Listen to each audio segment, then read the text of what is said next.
No, Congress. Did you know Congress only has 31 legislative days before their 5-week August recess, and the GOP is desperately looking for a victory or two that they can tout to voters ahead of midterm elections. But the problem is wins for Republicans are looking bleaker every day, maybe because they take too much time off.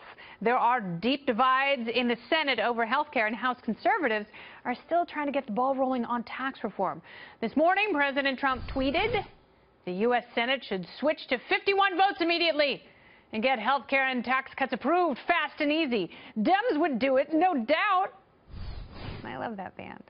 The president is obviously looking for a couple of victories of his own. And here to break down the GOP's summer agenda, it's Michael Tanner, a senior fellow at the Cato Institute. Welcome back, Michael. Thank you. Pleasure to be with you. The pleasure is mine, or as they say in Italy, piacere mio.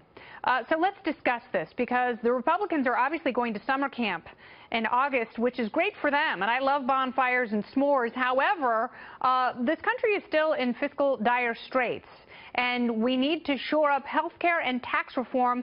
How should the summer choreography go before they check out?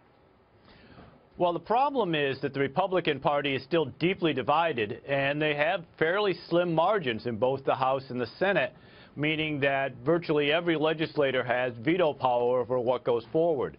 That's why they haven't been able to arrive at any sort of a health care bill, and tax reform itself is stalled. And, of course, they're not being helped out by a White House that is badly distracted and which seems to focus more on the insult of the day than it does on advancing an agenda.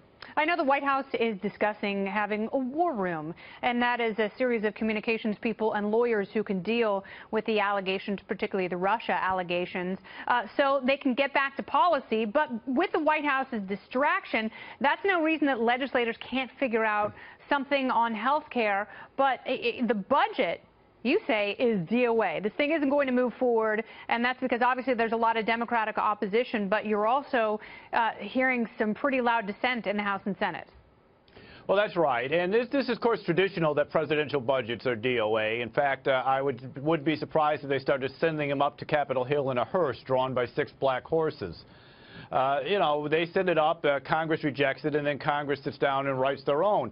The problem is that for many years, Congress hasn't been able to put together the full 13 appropriations bills. Yeah. And so we always end up with one of these giant omnibus continuing resolutions at the end of the year that's stuffed with pork and all sorts of bad things. I would not be surprised if we see that again this year. I like pork in my humbow, but not in my spending bill. And the cromnibus is not a cronut. It is not a clever and sweet amalgamation. It's just spending gone wild on Capitol Hill. And again, we are going to see legislators lift the debt ceiling. What does that do to our spending? Well, it doesn't do anything to the spending in the short term, because what you're doing is lifting the debt ceiling to accompany debt that's already been incurred. Yeah. But it does sort of leave the door open for additional future debt spending, which, of course, is what the White House is predicting over the next 10 years as well. So one way or another, we're going to see that debt continue to rise. I don't mind if they're caught up in certain details on health care and tax reform. What I'd really like to see, I mean, I would like to see the health care system implode and go to a full free market system. But I would love to see real tax reform, but also I would love to see both parties cut spending. Well, that would be an interesting thing if first time we actually cut spending. And we have to give Donald Trump credit for the fact that he actually was planning to zero out some programs that he doesn't believe are productive or that are worth the money. That said, Congress is already throwing up roadblocks to those cuts.